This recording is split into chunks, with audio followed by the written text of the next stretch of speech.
Hey there, CPO here, and I'm doing a front bumper replacement, which has nothing to do with this video, but because the front bumper's gone, it's actually a perfect time to show you what I'm doing for my disconnects on the front sway bar. So when I installed the new Pro Rock 44, the problem I had is the disconnects that I had previously didn't work with the new axle.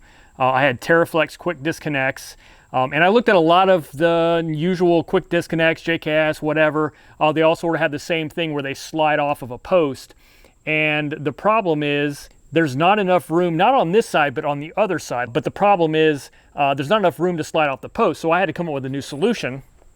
And as you can see with all this bracketry here, there just wasn't any room for my disconnects to slide off. So that's why I'm using these Steinjäger disconnects, because it uses a system that works well with tight tolerances. So rather than having to pull off an entire post and come out to say here, you just have a ball to clear, which means I can literally disconnect by pulling it out that far, which is nice, and reconnecting is fairly easy. So I originally got a disconnect system from Steinjäger that was for like a 2 to 5 inch lift, and that was these bars.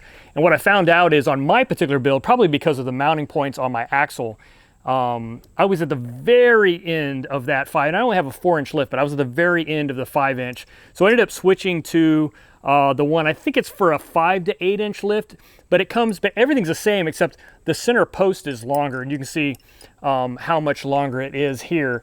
But it was enough that I could have more threads.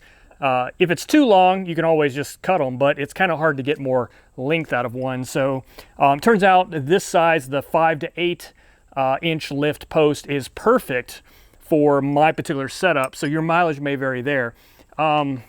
But it's a real simple design. Basically, it's just hinged on top. And like I said, you've got this little ball and this capture deal with a spring that holds everything in place, a couple jam nuts to keep everything tight. It does rattle a little bit. I've heard that. You can probably hear that. That's probably the one downside that everybody seems to have for these, is the fact that they rattle. To be honest with you though, I'll take a rattle in order to just have disconnects, because like I said, on the other side, this is the only thing that I've found that would work. So it's really tight back here in here to show you. This is the passenger side, the problem area. So this is the bracket for the steering stabilizer and the track bar. And basically this is how much room I have to disconnect. Any other post I could not clear. So again, disconnecting is quite simple. You just lift up and pull out, and then you'll clear that ball, and then you can zip tie this up or whatever.